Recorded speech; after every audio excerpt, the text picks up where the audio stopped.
Hello, friends. Let's discuss the antihypertensive class of a drug, thiazide diuretics. Drugs like hydrochlorthoazide and chlorthalidone comes under this class. Thiazide diuretics reduces the blood pressure by increasing the urine volume. Let us see the mechanism how the thiazide diuretics reduces the blood pressure. Friends, we all are aware about the fact that the kidney is responsible for filtration of the blood. When we say the kidney filters the blood, means a structural functional unit of a kidney named nephron filters the blood. If you'll see the nephron, this part of a nephron is named distal tubule since it is at a distance from the glomerulus. The hollow cavity within the nephron is lumen. Lumen is the area where all the electrolytes and the water stays. The lumen of a nephron is lined with number of epithelial cells. The epithelial cells are accompanied by the blood vessels on the other hand. When a blood is filtered, the water is passing through the lumen.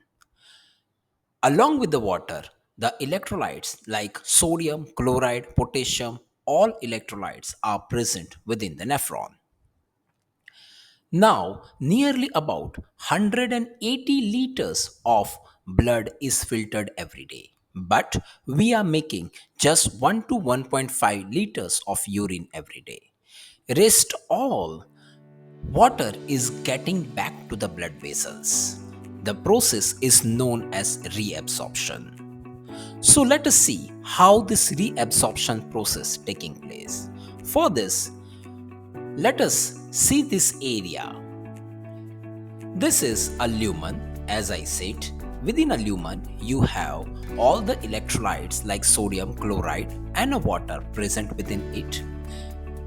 A lumen is having a epithelial cells lining. Epithelial cell has two different sides. The first one side, which is being associated with the lumen, is named apical side. Other side, which is been associated with the blood vessel, is named as basolateral side. So this is how the arrangement is. Now let us see how the reabsorption process takes place.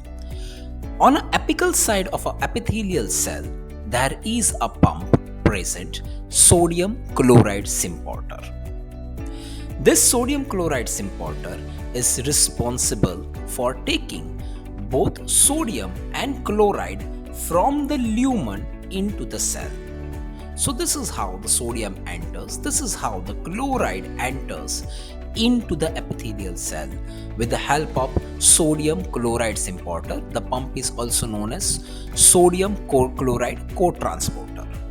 This sodium then enter into the blood with the help of a pump Na plus K plus ATPase. Through Na plus K plus ATPase, Na plus enter into the blood. Similarly, the chloride enters through the chloride channel into the blood. This is how the sodium and chloride getting reabsorbed from the lumen into the blood.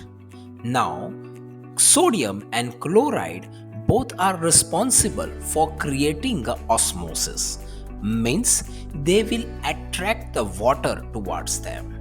Since the sodium and chloride enters here, lot of water also getting absorbed or reabsorbed into the blood vessels. This is how the overall volume within the lumen is declined and the urine volume declines.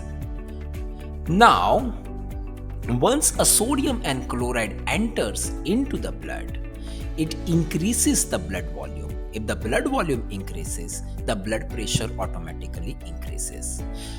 Increased blood volume and a blood pressure is a major issue with a hypertensive patient. So to treat them, we are providing a thiazide-like diuretics, for example, chlorthalidone or a hydrochlorthoazide.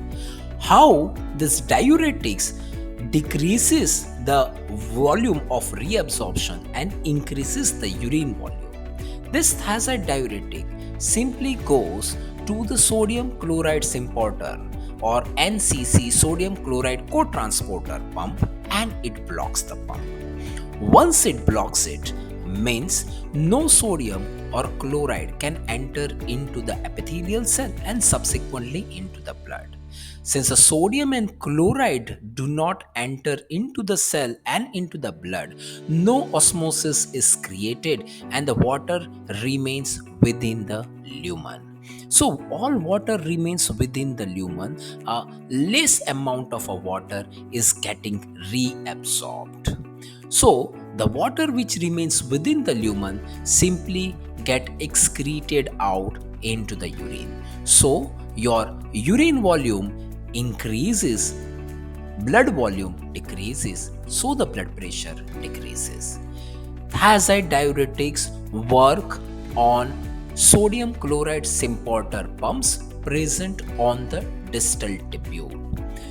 This reabsorption is responsible for 5% of total reabsorption happening within the kidney.